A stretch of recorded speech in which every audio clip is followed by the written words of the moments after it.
Good afternoon, traders. Thanks for joining this week's or the Shark Week's live webinar.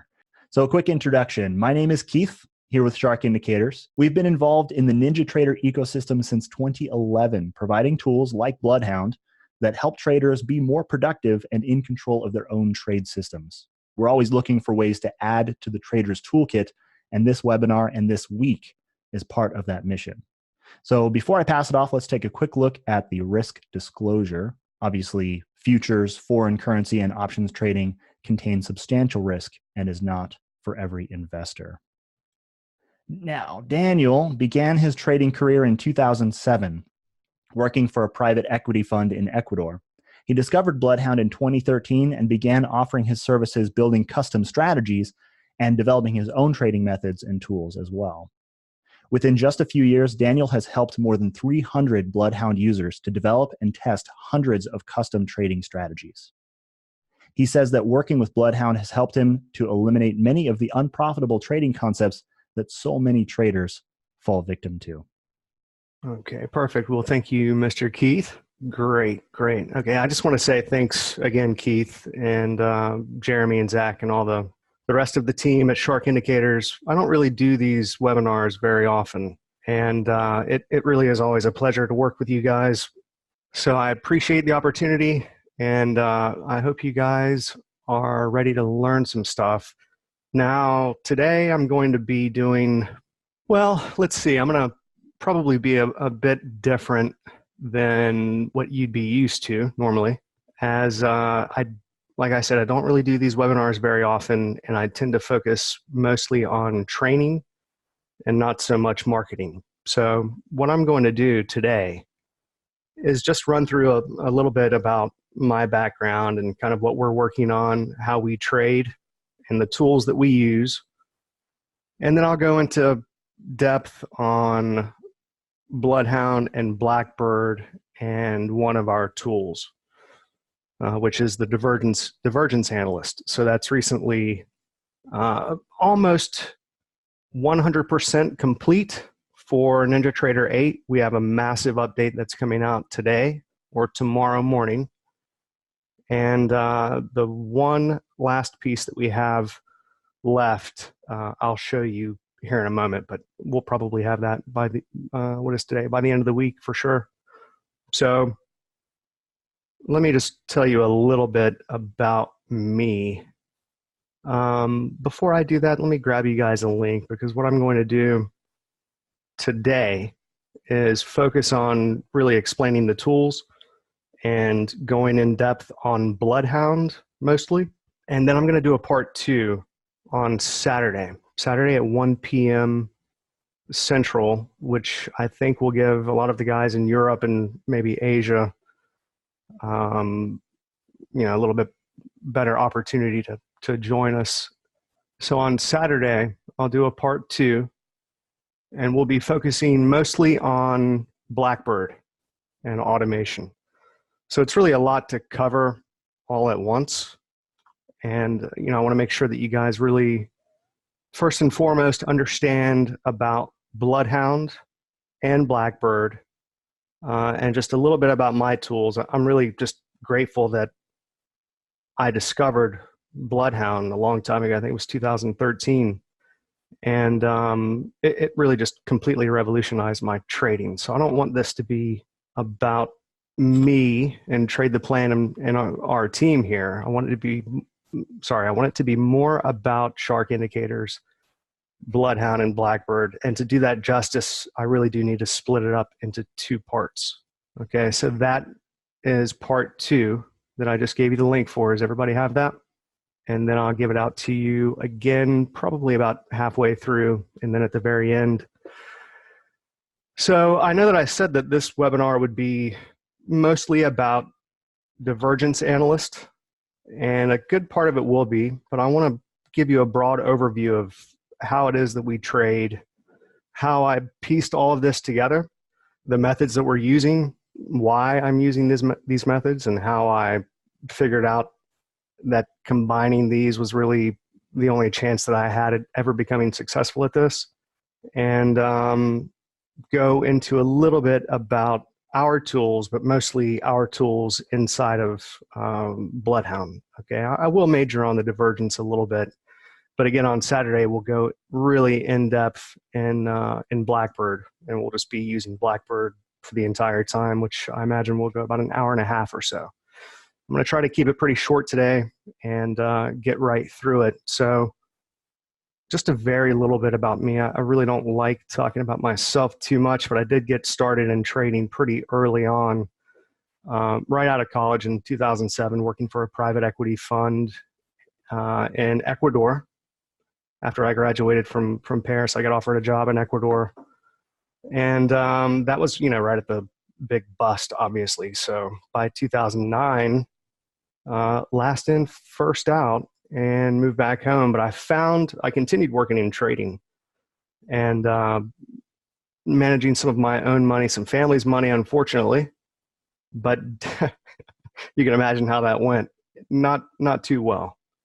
But through all of that, and I imagine most of you guys are in the same spot or have been through it, pretty much everyone that I know that's actually become successful at this, we all have the same story. We've all blown through accounts, spent years learning the wrong stuff, and then finally broken through really to figure out that statistics plays a just massive, it's of utmost importance. It plays a massive part in the whole entire aspect of trading, everything to do with money management. It's so founded upon and relying upon statistics and a solid understanding of statistics that I think most people overlook.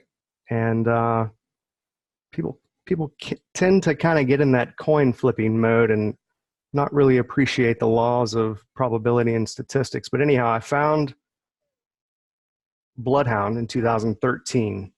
And by the end of the year, I was essentially offering a quote unquote programming service. It essentially is programming in a way. It's a kind of drag and drop combination of rules or condition sets that you would create to identify certain bars on which you would want to enter a trade or, manage one of your orders. Okay, so within 6 months, I was helping other Bloodhound users develop their own systems within Bloodhound and offering an hourly service. All right, by 2014, I had founded Trade the Plan, and basically what I did was, while offering that service, which was really full-time, during that time I was developing my own tools and systems, hired a couple of programmers. For a little while I was doing kind of piecemeal, working with a couple of essentially kind of, I don't even know what the word is that I'm looking for. I was about to say free agents, but you know what I'm saying. People that do kind of piecemeal, hour here, hour there, freelancing type work.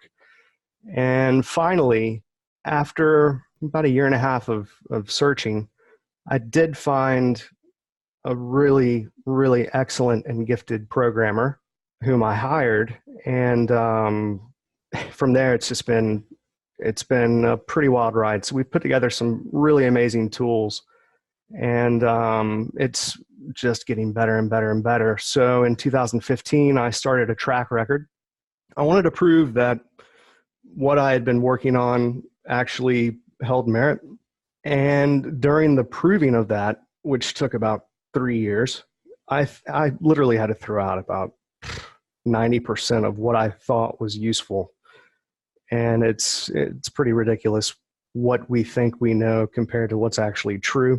Most of technical analysis is a kind of pooled ignorance, I guess, in a way. It's kind of hocus pocus. One guy will write a book about this topic, and then somebody reads it and believes it, and then they do a spin-off of it, and you just have this constant recycling of ideas, most of which are pretty well useless. So finally, by about the middle of 2015, I had figured out that what I had been working on originally at that fund in Ecuador, market geometry and Wyckoff analysis, volume analysis, was really probably one of the most, or two of the most important methodologies that you could actually consistently make money from. All right. Not what most of us assume about a system that we purchased. Well, you can just see it working, right? Well, no. Seeing it is completely what you think is seeing it is completely different from proving it. And you really don't get to the point to where you can prove it until you've learned how to do that, and you've learned how to do the testing and, building out the rule sets necessary to do that testing. And it's really with Bloodhound that I began to master that in using Bloodhound, because I was able to do the drag and drop kind of programming and build out some of the more advanced systems that I could never do, on my own. I'd have to hire someone to do it for me. So Bloodhound enables that. And from the time that I started that track record in 2015, which was in sim, which is the right way to do it. Don't let anybody tell you that trading sim is useless. It's absolutely the most important thing that you could do. If you can't treat fake money like real money, you've got no business trading real money. You'll never treat the real money with the respect that it demands. You'll just burn it up. If you can't treat fake money like it's real, you need to give it up. Just give it up. So the three methods that we piece together work in a kind of synergistic effect, and the results of that are pretty incredible. I don't do a lot of secret sauce type oscillators and garbage like this. This is not good. When I talk about synergy and confluence, that doesn't mean combining every single methodology that you've ever heard of onto a chart and somehow you're going to get a kind of synergistic effect because of quote unquote confluence. That's not the way it works. You have to start with methods that you can prove valid and useful and profitable. So you're not going to see any, MACD renamed into the awesome oscillator or something like that from us. What is this? This is a back test. Okay. If I didn't say it at the beginning when I was displaying that disclaimer, don't trade with money that you cannot afford to lose. Don't trade with your rent money, because if you do, you're going to lose it. And only trade with money that if you lost every penny of it, it wouldn't impact your life or your future. Okay, you're not going to see a lot of backtest hypothetical results. We're not going to get into that at all. I do have a live track record that I built. I think it's been a little over a year now. It took $5,000 to $28,000 in 7 months.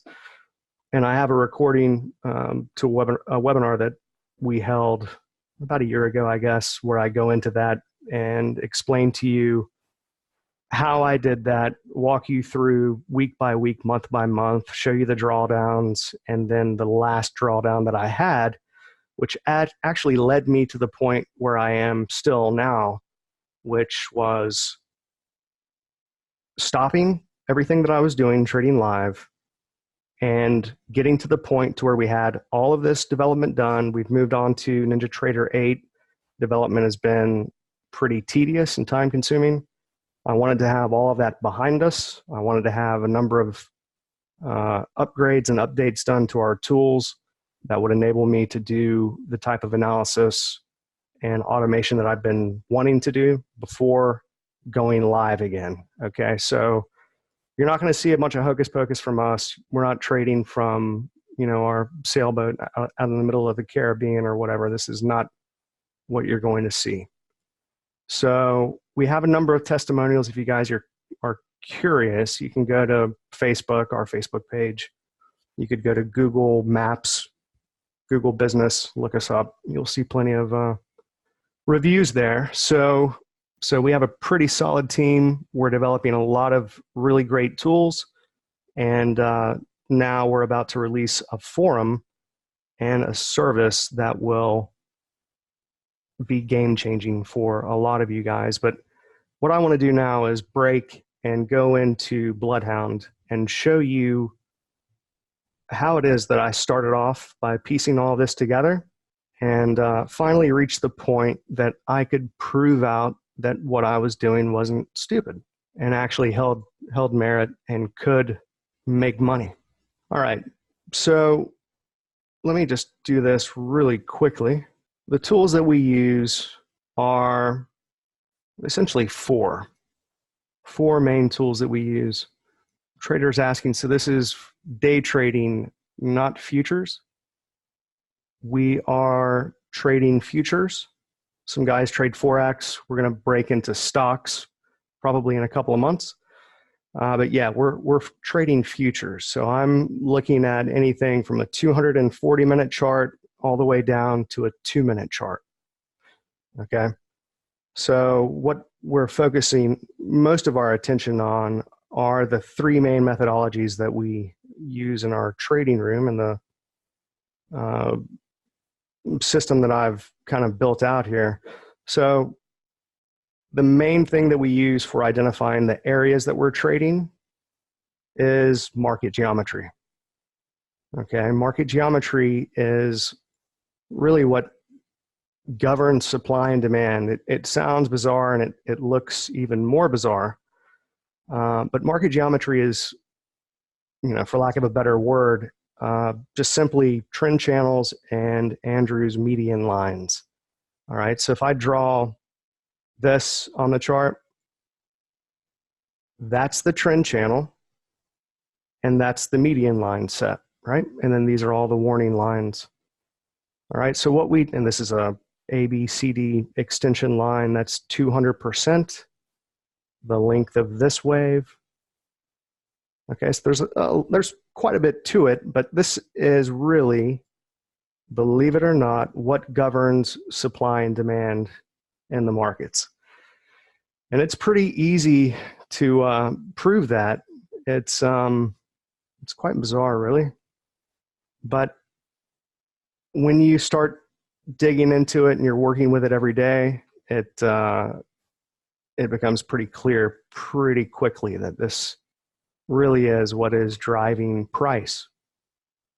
Market geometry. So we're using market geometry across multiple time frames to identify the exact areas that we want to trade from, our trade location, our entry, and then we want to pull and trail our stops to an extent, not too tightly, but we want to tighten our stops up behind these areas. We want our trade to always be protected by some area in the market geometry.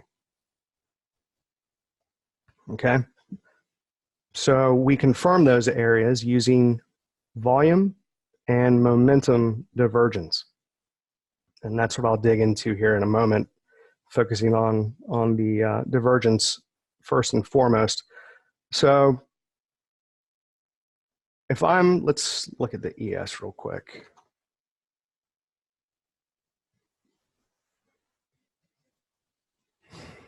Yeah, so right in here at the current high, this would have been a very clean and clear short right here, okay?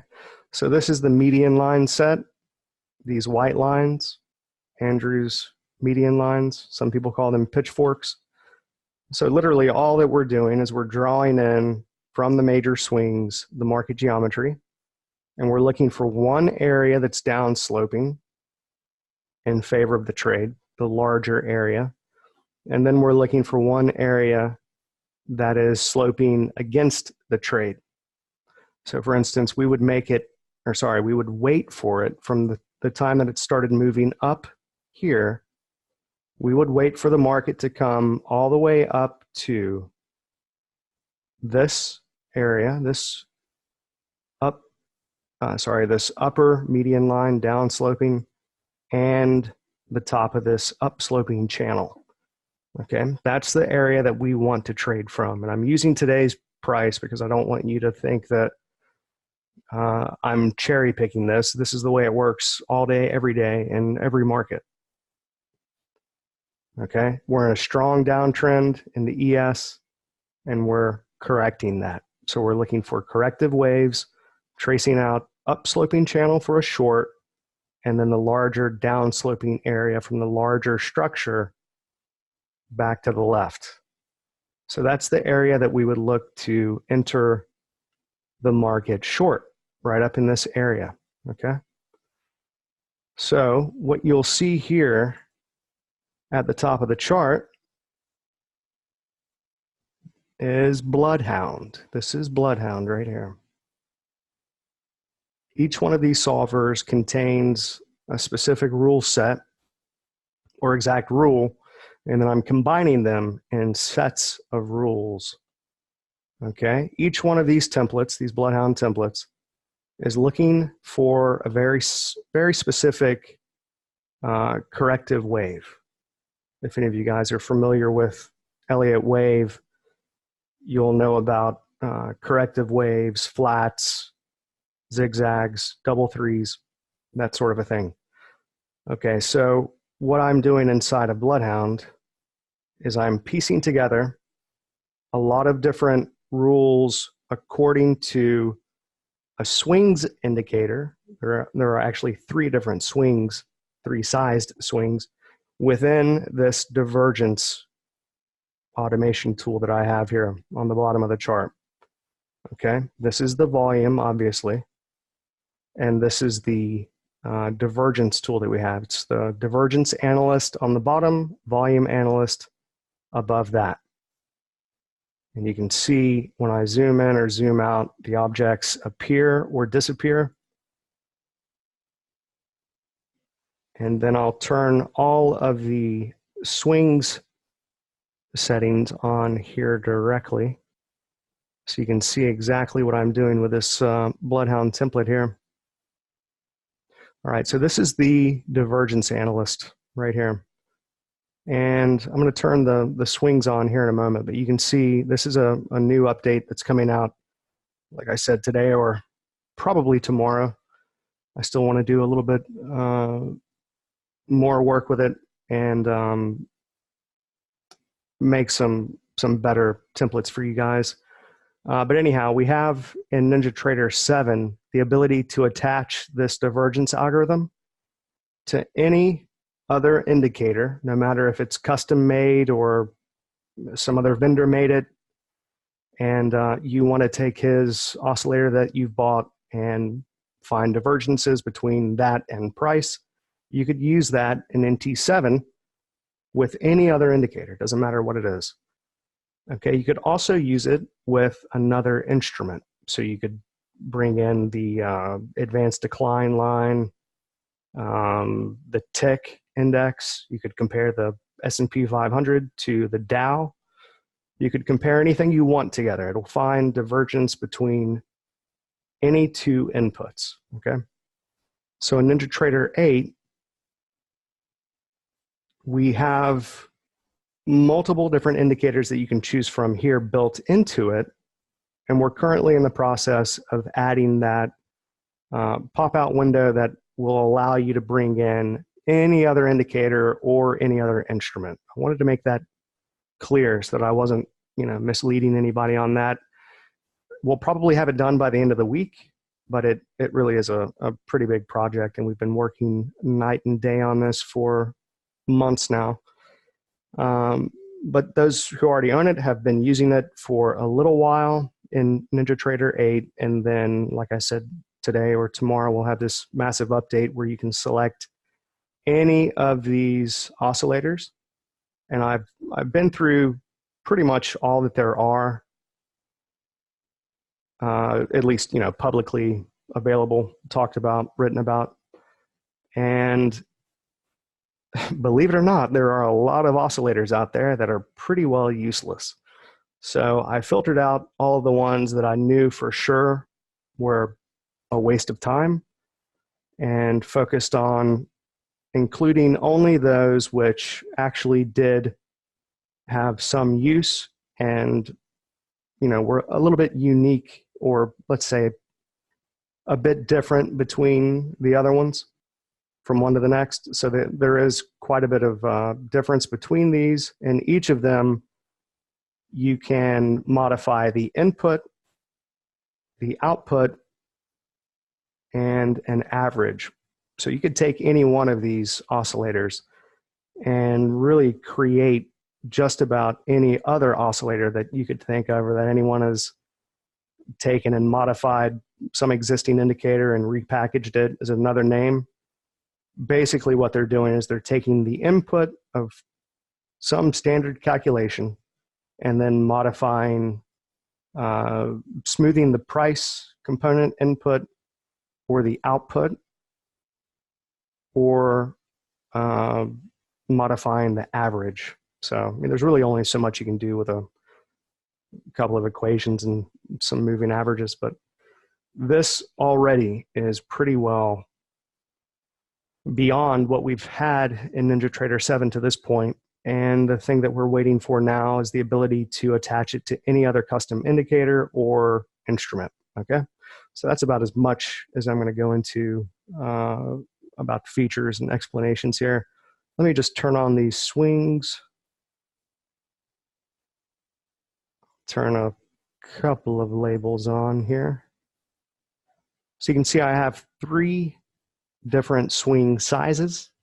I've got the major swing, and you can see major here. That's telling you the direction of the major trend. Trend as defined by higher highs, higher lows for an uptrend, lower highs, lower lows for a downtrend. All right, and then we have intermediate swings. This tells you the intermediate trend. And then we have minor swings. Okay, intermediate, major, and minor. I'm going to turn on the intermediate and the major, just so you can kind of try to wrap your mind around what I'm doing here inside of these Bloodhound templates.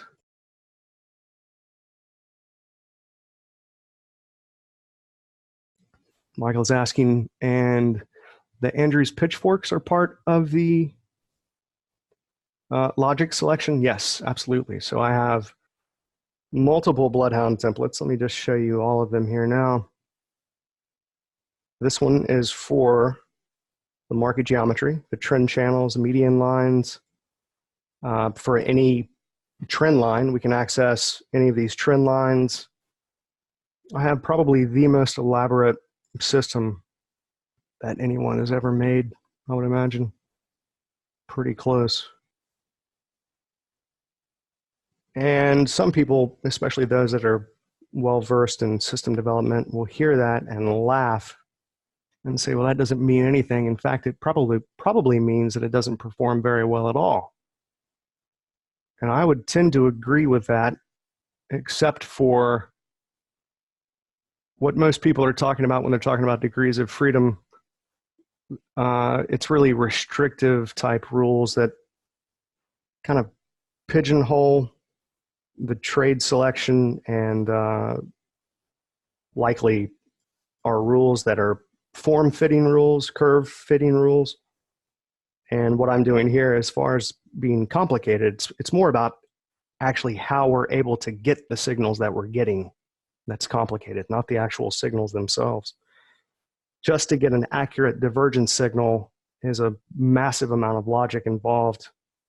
But essentially, it's still one rule. You know what I mean? The end rule is still one, even though it takes a lot of number crunching and a lot of logic involved to get that rule, if that makes sense. So I know there are arguments against complexity, but then it really depends on the nature of the complexity. At any rate, this is the template for the market geometry, and I'm accessing the slope of those lines, which line they are, whether the bar is touching it, whether it's moved through it, it's thrown it over, by how much. I'm using the low of the bars, it's moving down into those lines. I'm using the high of the bars, it's moving up into those lines. And I'm requiring that one area be sloping in favor of the trade, the other area be sloping against the trade. And that's the market geometry template. And then to confirm that, the trade, to confirm that the market is actually more likely to stop at that area, and that volume is now coming in. If it's a short trade, volume is now coming in, stopping that move up, and we're seeing the supply start to overwhelm the buyers, and there becomes a greater likelihood that the sellers are going to overtake the buyers and price will move down. So we're looking for not only identifying the area that we want to trade from, also the area that we want to trade to based on the market geometry and the time frame that the trade is setting up on, and then also confirming that area with the volume and the momentum divergence. And I'm doing all of that inside of Bloodhound using what we've developed and named, just for lack of a better term, the reader system. We're able to access and read data from any other chart, from any other indicator. It doesn't matter if it's a custom indicator, if you've written your own, as long as it has data series that are accessible. You're spitting out, a +1 for a long, a -1 for a short. As long as you have some data series that we can access, that give you some data, then we can access it and read it inside of Bloodhound. All right. So what you're looking at here, I know it looks crazy. It probably is, but it's also pretty spectacular. What I'm doing inside of Bloodhound is pretty tremendous. I know some people would argue and say, oh, well, I can just write that in code and do it just as quickly. No, not even close. Not by a long shot. Not with this. Not with what I've got here. So we're looking at a lot of charts, yes, and it may seem overwhelming for some people. I imagine that is the case.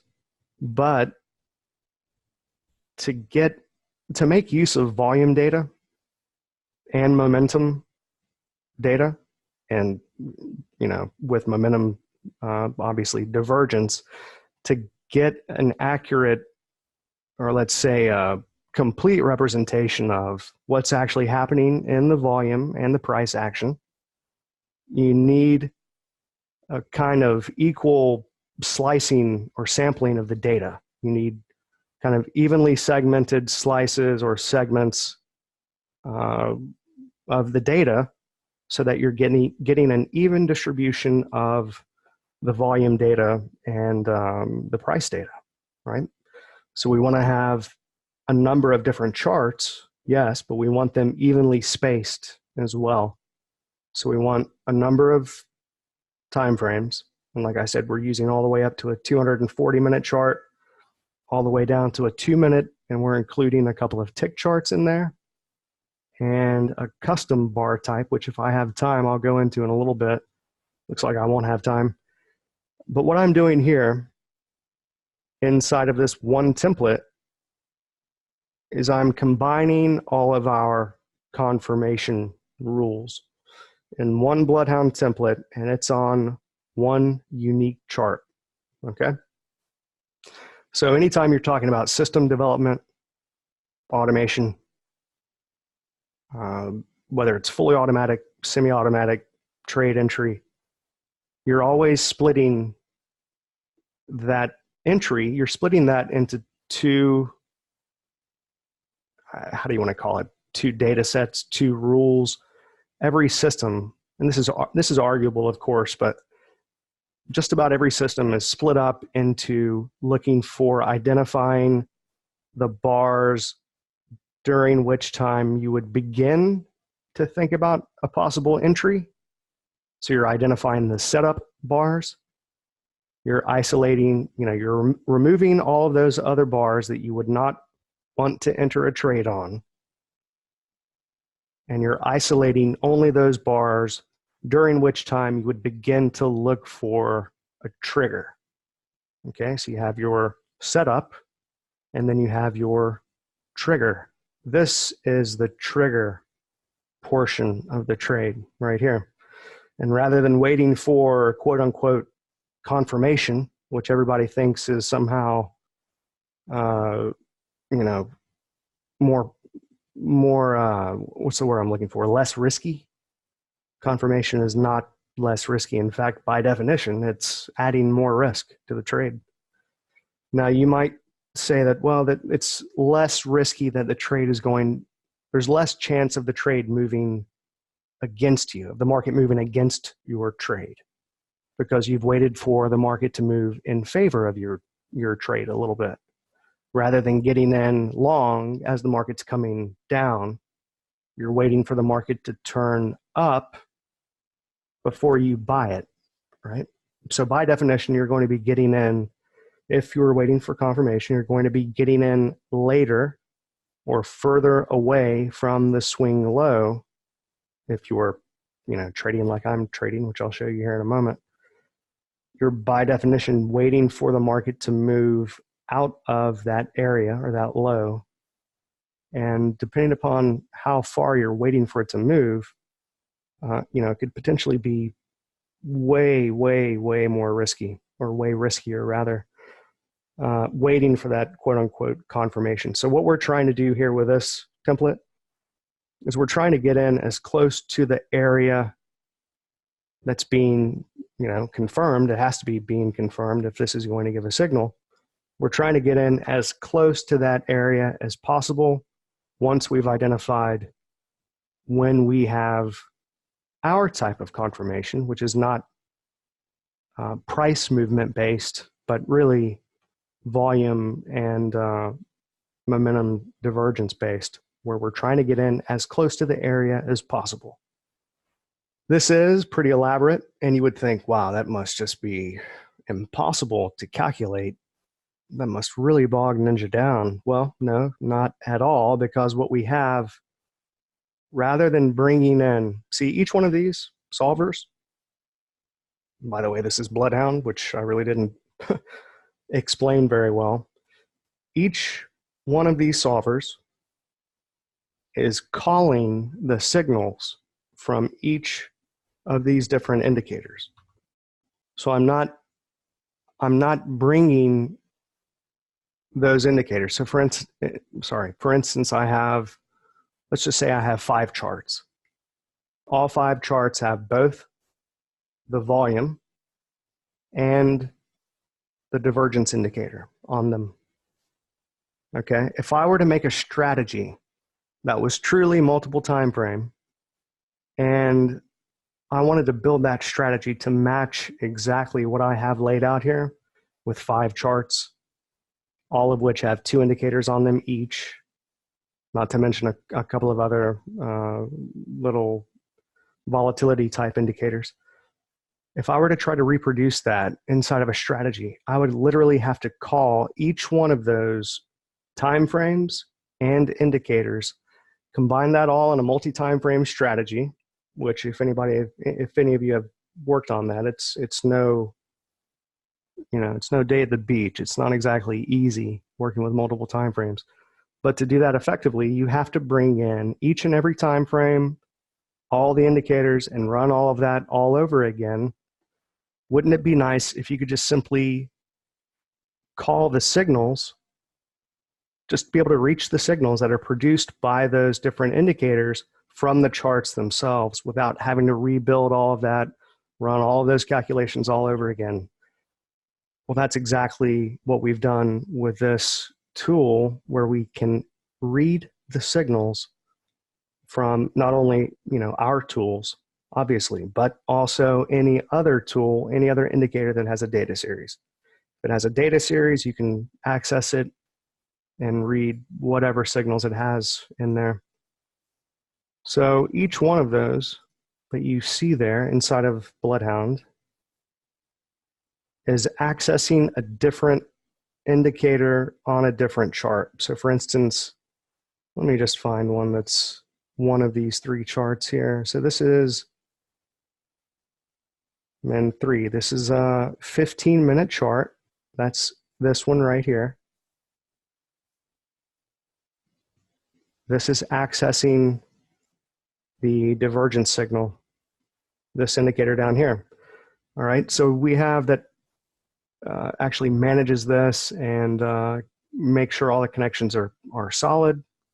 It would alert you if they had an issue, which they never have an issue in real time now. It's only for historical.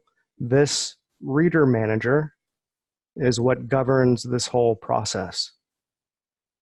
I know it seems complex, complicated, but once you learn how to just open it up and click the recalculate button, you can use it as well as anyone else. So all I've done here is I've clicked on recalculate. This reader manager opens up automatically. And now all of the readers and all of the different Bloodhound templates across this workspace have become activated and are getting the signals. And you can see some of that here now.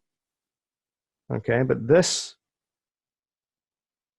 Bloodhound template is connected to this chart over here. Okay, and I have these Bloodhound templates on multiple different charts, and then on my entry chart, I have a Bloodhound template that's reading the signals from all of the other Bloodhound templates. It may seem overkill, but this was actually designed, I designed this to make it easier to manage working with all of these different time frames, because it does seem a bit tricky, a little overwhelming for some people.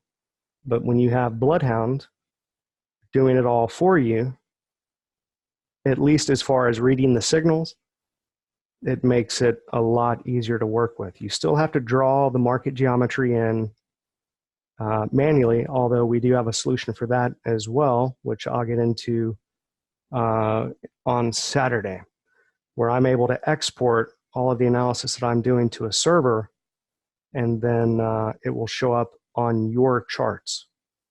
So we'll be releasing that I think on the 1st of August. Okay, so that's coming soon, but I'll get into that another time.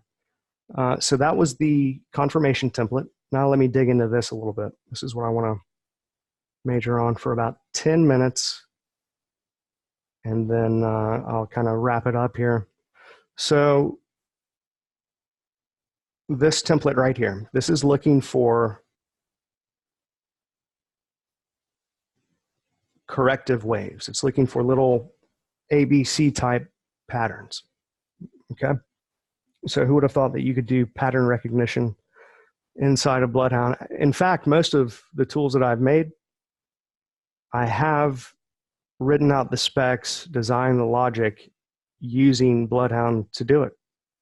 So, I don't know how to write code. I don't program all this stuff up myself. I write the specs for it.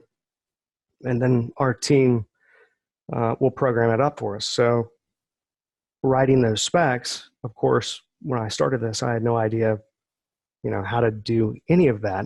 But it was through working with Bloodhound that I actually got to the point to where I could understand, how things needed to be worded, the flow of logic, the sequence that I had to go through as far as isolating a bar and finding out, what exactly do I want to trigger the next signal on a bar by bar relationship according to the indicators that I'm trying to use. That was a pretty convoluted sentence, but you get the idea. Working with Bloodhound will get you to the point that you can begin to work with logic, and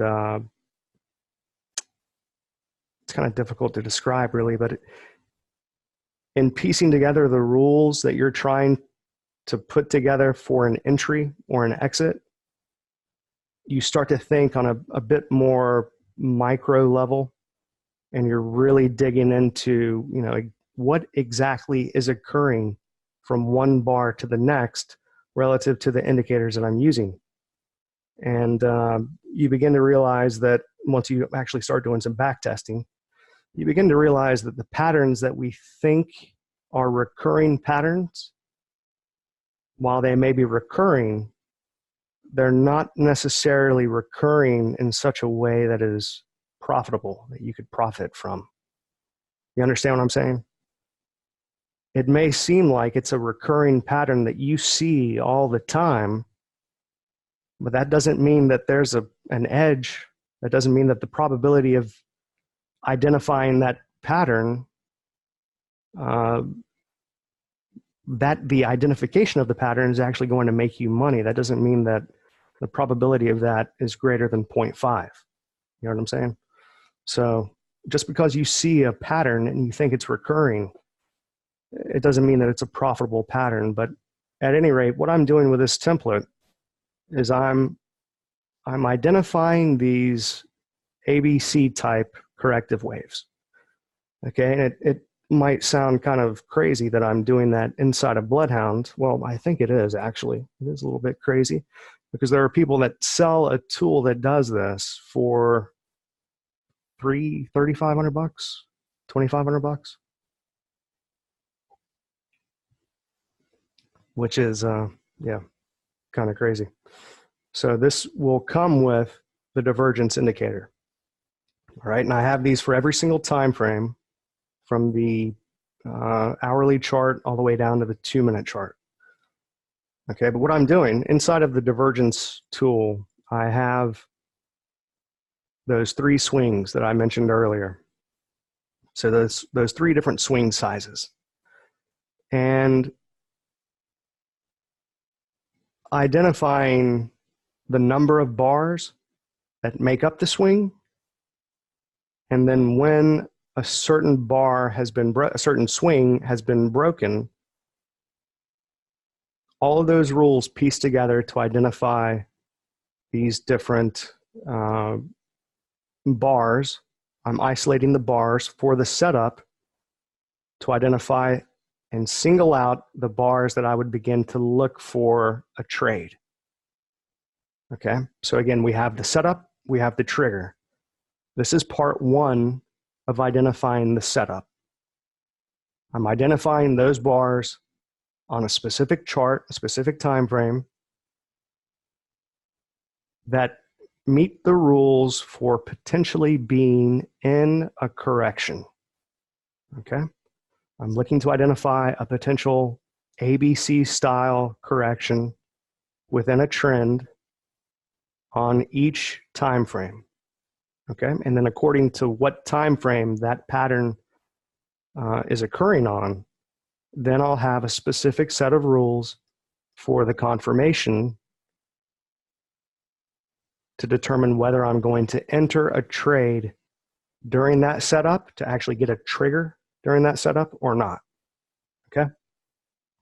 All right, so I'm right at 40 minutes. Let me just go through a little bit of this, and then I'll give you guys the link. We're going to go and take these rules that I've put together inside of Bloodhound and run those in Blackbird, right? So we have 2 different products with shark indicators. We have Bloodhound, which enables people like me, or most of you, I imagine, to build out in a kind of drag and drop.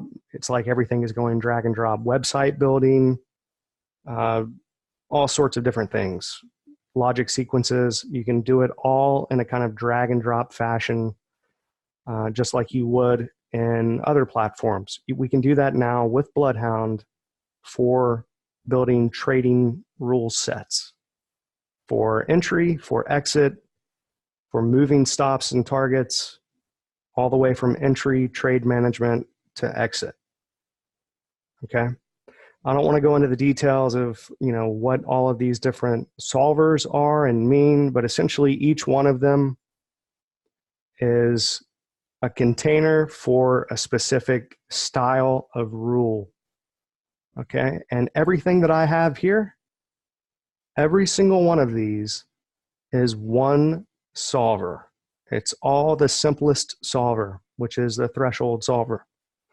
So remember, all of the work as far as the signal generation, all of that is being done within the indicator, within the algorithm of the indicators.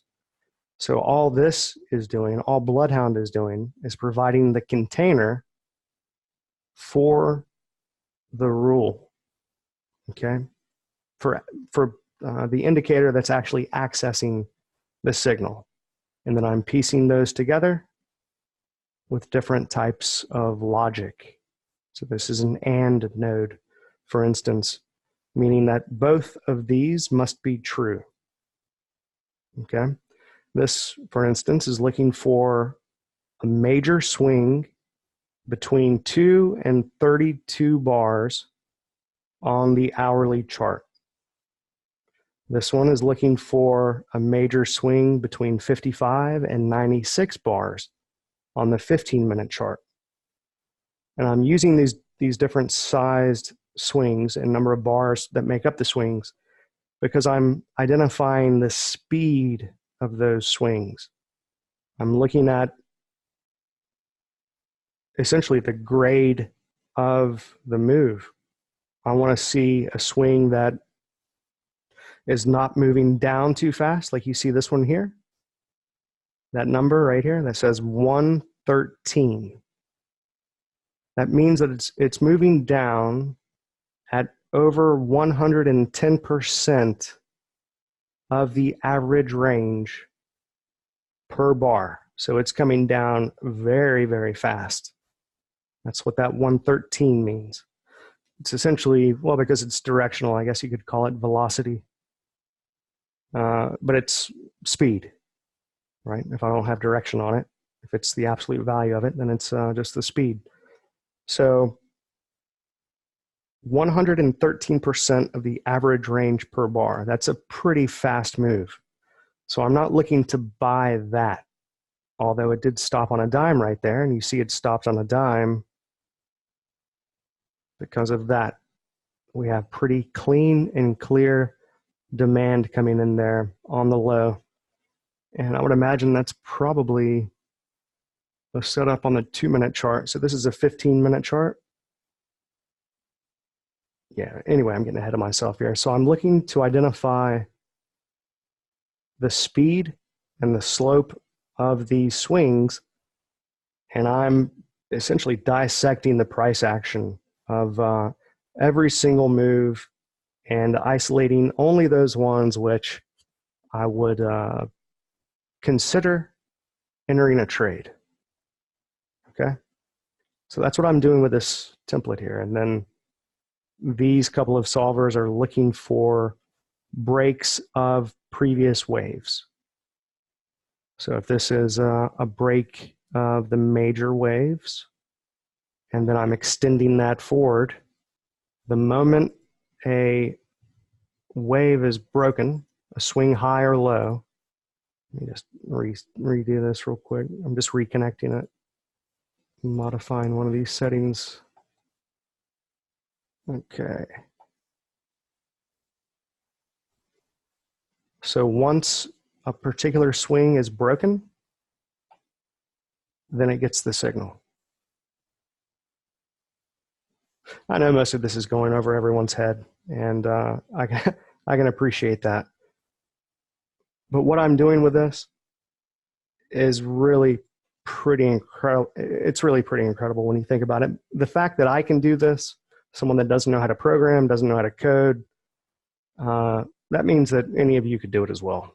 And the rules that I've pieced together here, it took a little while to figure out exactly what to use, where, and why. But beyond that, the actual doing it was really, I mean, it's pretty simple. Like I said, each one of these it's the same exact type of solver, and it's pretty much the same settings for each one of them. The only thing that's different is the data series that I'm accessing. So this divergence tool has so many different data series within it. Let me just show you an example. So this is looking for the breaks of the major swings. That's crude oil. I'm on the ES. Let me find the ES. Each one of these is a rule. It's accessing a specific data series from a specific chart.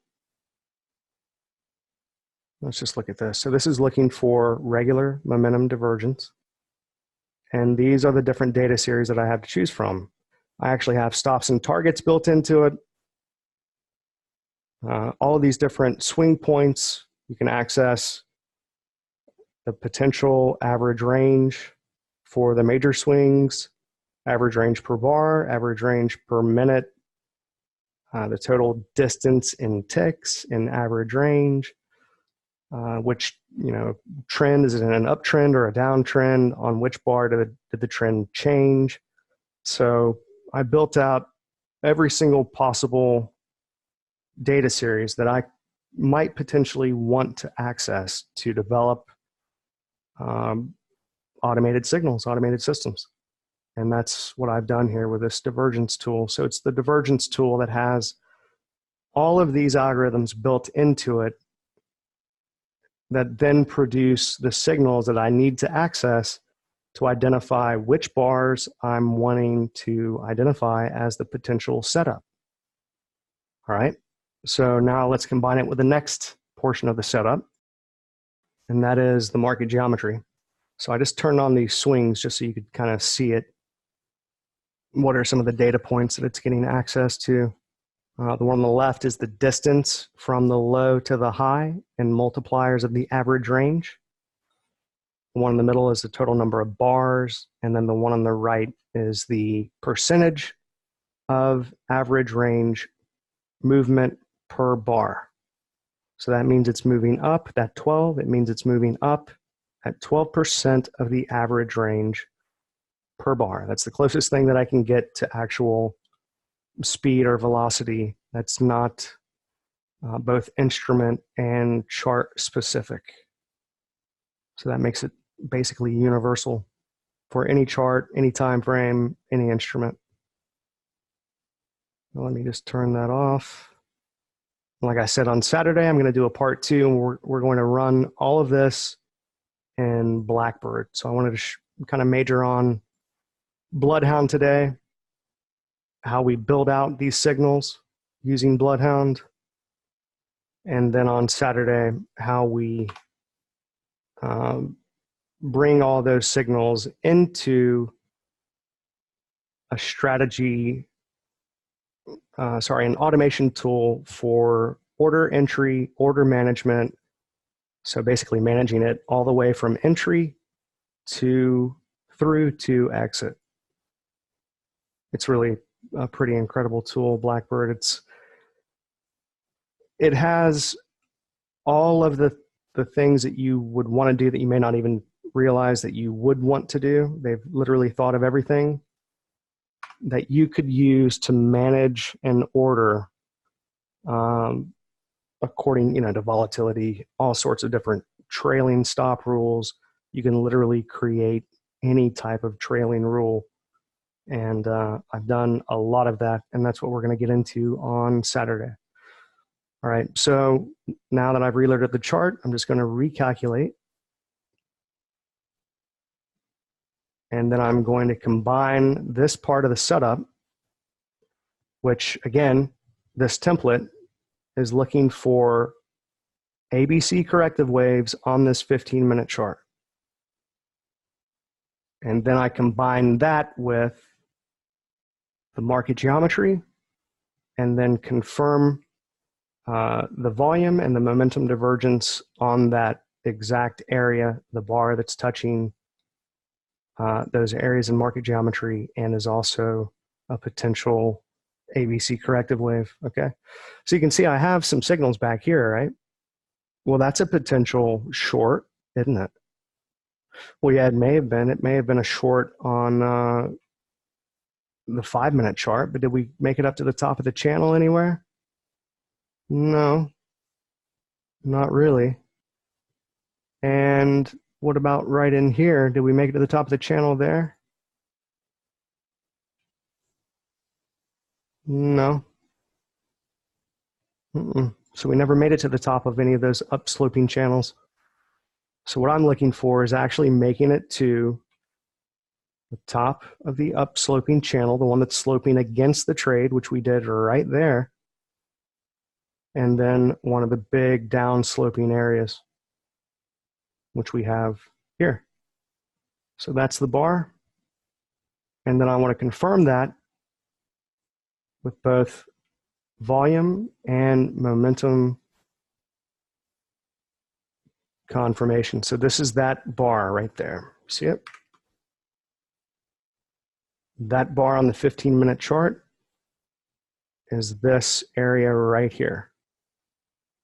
Okay, you see what that says? That says an extreme climax followed by a churn bar. That's a 2-bar pattern. That's a big buying climax, very high volume coming in, so high that it's extremely high volume per second, followed by a high density churn bar. That's a very, very clear sign of supply coming in at a high, and it's also overbought on the volume weighted average price of the session, which is right here.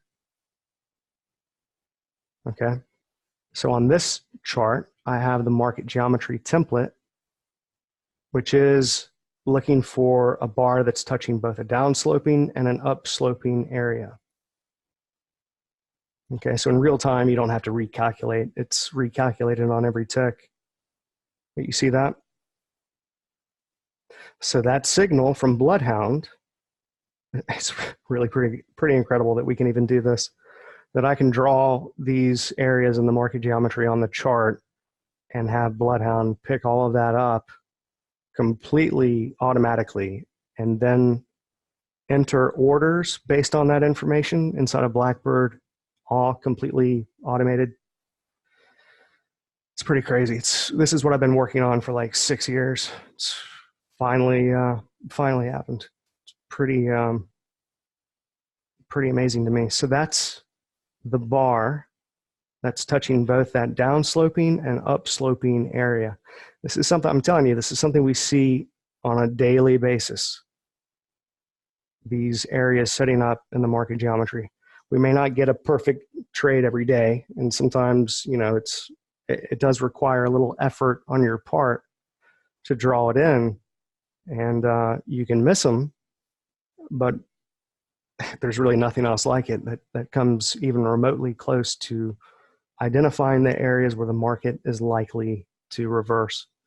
So, all right, that's the market geometry, and now we have one more piece to that, and that is looking for both the momentum divergence and the volume. So we have a pretty awesome volume signal there. We actually have that on 2 other charts, and just to show you that briefly. So this is the row bar that I built. It's a complete hybrid between range, ticks, and seconds chart. And you can make those settings, you can make it look more like a seconds chart or a minute chart, more like a tick chart, more like a range chart. You can put minimums and maximums on that. It's a pretty cool little bar type. So this is a tick chart, and this is using relative volume on the tick chart. And you can see how clean and clear that signal is right there on the tick chart. So that's a massive 2-bar pattern identifying very, very clean and clear supply coming in at the high right there. And you also have a little a little momentum divergence signal there.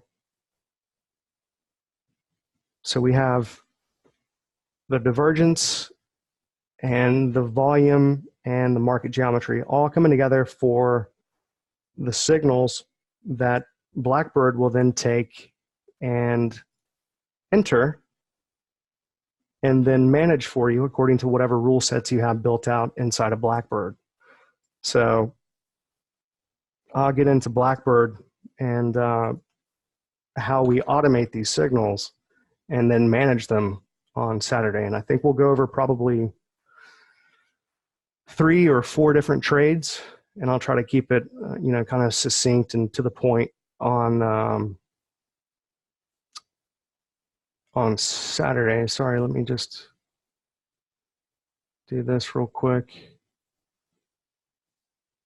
So we'll go through a few signals and trades all the way from entry to exit inside of Blackbird, and show you exactly how this all pieces together. Now, what we have right here at this low is pretty spectacular. Actually, that's a setup on the 2-minute chart.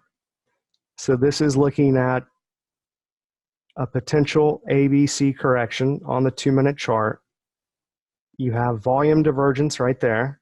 You have momentum divergence. You have a nice churn bar showing that you've got demand coming in. And then you have also the market geometry coming in right here with another upsloping lower median line there, providing you with the support. And then it turns right up to the next area, which is just simply that trend line from high to high. So I'm going to go over, again, all of that inside of Blackbird on Saturday. And this is Blackbird. And this is how we piece together all of those different rules that you've seen me kind of try to fly through, which I'm sure left most of your heads spinning a bit, I would imagine. But, you know, it's like drinking from a fire hose when I have to go through this in 1 hour. But at any rate, that's pretty much a quick and dirty summary of what we're doing here. And I'll take any questions you guys have. But on Saturday, we'll go through a bit more slowly. I'll run nothing but market replay inside of Blackbird, and I'll show you how Blackbird manages all of these trades. It's really it's the nicest, most sophisticated tool for strategy optimization that I'm sorry, not optimization, but for automating your strategies. Can't even talk straight. It's a pretty incredible tool. I can't wait to show you guys on Saturday. I think you'll be blown away. So again, I'm Daniel Rowe with Trade the Plan. I know that was, again, like drinking from a fire hydrant, but hopefully on Saturday we'll go a bit more slowly, and you guys will be able to follow along with some Blackbird examples. So you guys see that link inside of Zoom? Thanks, Craig. Mike, yeah, we'll have an update for you guys tomorrow. We'll have all this out tomorrow. Hey, Tom, TJ.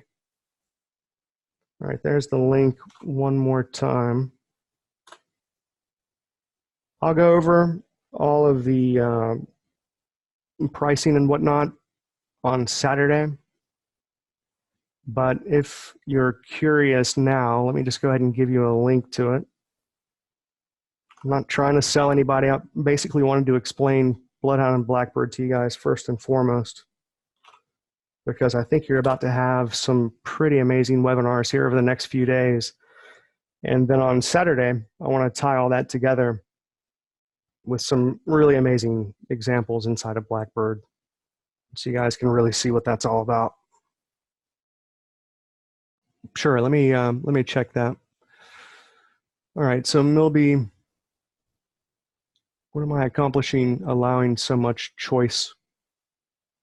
I'm not sure I understand the question. Maybe you were talking about that operative time frame template with so many bars that were isolated. So it's identifying so many different potential setup bars, because these are meeting a specific set of conditions. So the condition set in here is not very, how do I say that, eliminatory. They don't remove so many bars. It's just trying to isolate and signal those bars that are meeting a specific set of conditions, such as this little ABC right here, you see?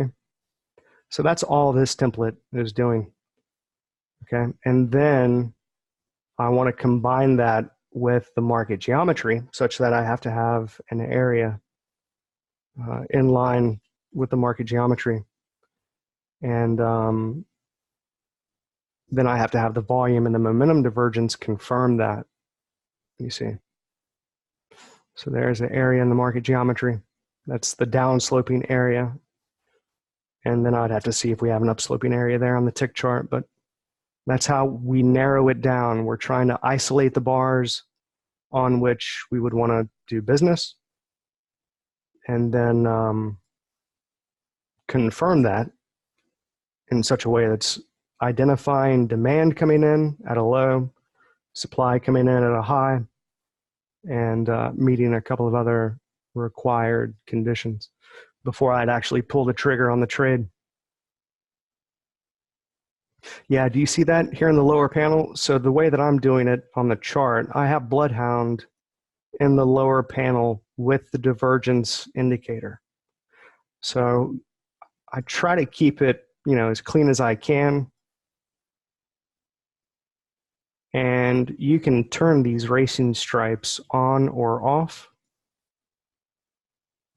I just have them painting there in that lower panel. And then now I'm recalculating. You'll see the signals appear in a moment. So anytime you reload the chart, you have to recalculate the historical signals. But in real time, they're recalculated for the current bar on every incoming tick. So you don't have to worry about it like disconnecting or something. It's always connected when there's incoming data. Okay, so that's how we're isolating the bars for the setup. And then we have to piece that together with another template that has the confirmation rules in it, you see? And then I have that piped into Blackbird, which will automate the trade management. Okay. So I split it up like, see, I could put all of this together in one strategy and one template, but I like to retain some level of discretion over what I'm doing and, not relying 100% fully on a machine to do everything for me. And I like to see when I'm getting this part of the setup on a particular chart. So I know that if I'm getting that short signal right there, that this is a MIN4, so this is an hourly chart. I know that I have a potential short on the hourly chart.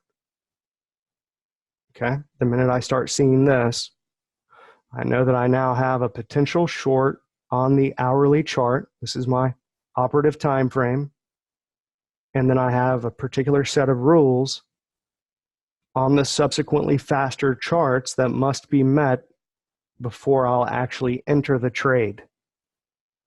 Okay, so identify the setup bars, the setup chart, the operative time frame, as it were, and then a particular set of confirmation rules for each time frame, right? Because if I'm shorting this on the hourly chart, well, that looks like a massive uptrend on the 1 minute chart. Why would you short that, Well, on the hourly chart, we've been coming down hard for a few days, over a week, and now we've pulled up perfectly into a little ABC high there, and now we've backed off of it. You see? Pretty nice short. All right, let me try to get through some of these. I'm sorry I'm going so long, guys, but let me just get a couple of questions and then I'll take off here. Information about the use of the, yes, we're building out a new forum right now, and all of our development moving from NT7 to NT8 is just about done. So we're redoing some of the old training for NT7. And there's some of that available now, not as much as I would like, but I have a lot of it that we're about to release all at once here. I'd say by the 1st of August, I should have it all done. So I've got a lot of it that's about to be released all at once. Am I able to test via playback? Yeah, with this, you can test via playback reliably. And the way that I built it, I designed, see, there's a problem with backtesting multiple time frame strategies if you're accessing the signal from an hourly chart. Well, in what we're doing in real time, the signal might have occurred at minute 41 of that hourly chart, or maybe it occurred at minute 27 or 34. So if I'm relying on a higher time frame signal for a back test, well, whatever signal is occurring from that higher time frame, I'm not going to actually get that signal until the close of that higher time frame bar. All right, but the way that we've designed this reader system, we can see, especially if we're using multiple different time frames, we know that we cannot get the signal until half of the bar has completed. All right, so there's no way that we could get the signal during the first half of the bar. And the vast majority of these volume signals will occur in the last quarter of the bar. So that's when I'm filling any signal from a higher time frame. It's in the last third of the bar rather than waiting for that higher time frame bar to close. It's not foolproof, it's not perfect, but it's a much more accurate back test using a multiple time frame system. But doing it in market replay, yeah, you can do that pretty easily. Cedric, our support guy, does that. He does that pretty regularly. He's always running market replay and doing tests. So we got the tools for it for sure. Can I show us performance review? I haven't been trading. I haven't been trading live at all. Been running the trading room kind of hit or miss. Josh has been helping me a lot as I'm wrapping up all of this development for NT8. Once I'm done with this, I'll be trading live in front of the guys in the trading room again, like I used to. Based on all these time frames, how many trades per day? Oh, per a given market, usually not more than 2, 3 at the most. Really, if you have more than that on a given market, the chance of you having a viable edge become less and less and less and less. So if you're taking more than just a few trades per market per day, chances are significantly high that you likely don't have a solid edge. That's arguable of course, but statistics would say that the likelihood of you having a viable system are pretty low. Is BH used only for entry signals? Right, so Bloodhound is used for determining the entry signals, but I also have it inside of the Blackbird template for moving the stops, for managing the stops and the targets, actually, both the stops and the targets. And one of them, so I'm using a Bloodhound template inside of Blackbird, a number of different places. One of them sort of acts like a full exit, where it tightens up one of the orders to pretty much the last price. But we'll get into all that on Saturday. Let me just paste that link again. So this is the page if you guys are curious. I'll send out some more details about all of this on probably tomorrow.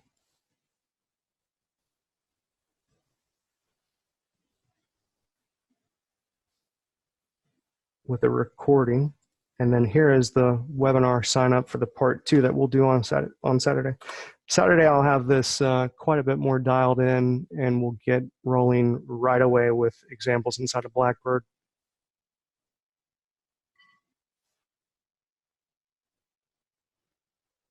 Did I apply any of this logic for swing trading? Yeah, in fact, Roberto, it works all the way from swing trading down to day trading. So it's all the way from the 240-minute chart down to the 2-minute chart. See, that's the thing. Most people try to force their ideas on a single chart. I see a lot of people trade like that, and it doesn't make any sense. It really doesn't make any sense at all. They're applying the same exact rules all the time on the same chart, on one chart. The markets, they just don't move like that. You have you're in a different position at any given time. You're at a different position within a trend or a correction on multiple different charts. So yeah, it's fractal, but that doesn't mean that you can trade one style on one chart every day and that could possibly make money or be successful. It's just not the way that it works. So what I'm doing is I'm identifying which chart, which time frame the trade is most likely setting up on, and then whichever time frame that is, then I have a specific set of rules that I must wait to be met before I can enter that trade on that given operative time frame. Does that make sense? It's a little bit to wrap your mind around, but yeah, I didn't do it justice. I could have been much more organized and structured here, but I think on Saturday you guys will see some pretty amazing stuff with Blackbird. So join me there. Enjoy the rest of the week. I know we're going to have some great presentations tomorrow and every day this week. And then I hope to tie it all up on Saturday with some really great Blackbird examples.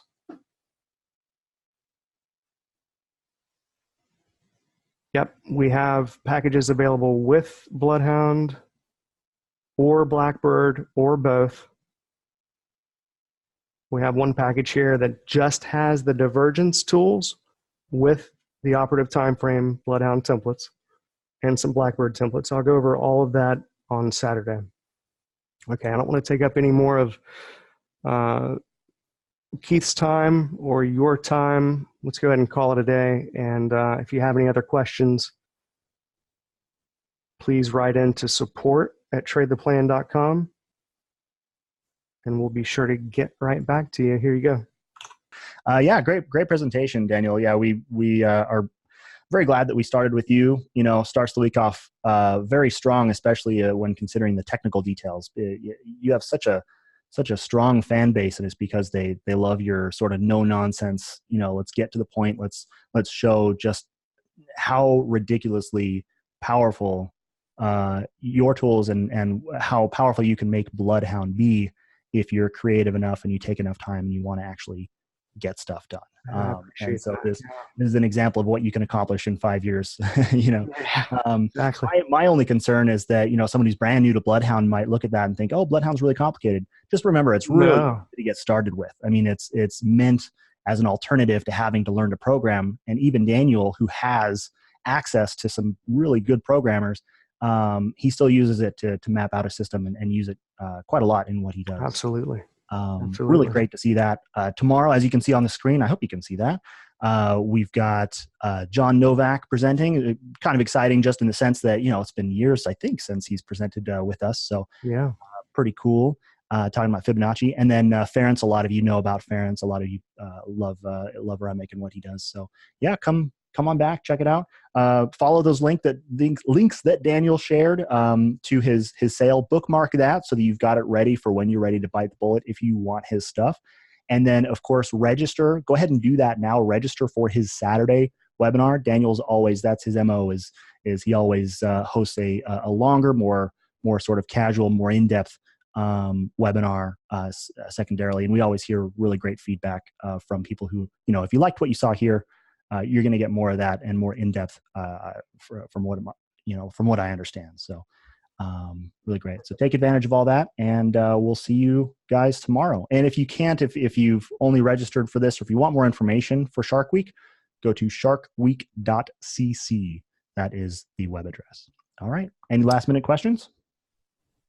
I just want to say thank you so much, Keith, man. That was really brilliant. You did a great job. Appreciate it. All right. Thanks, Daniel. It's been a pleasure as always. See you guys tomorrow bright and early at noon Eastern.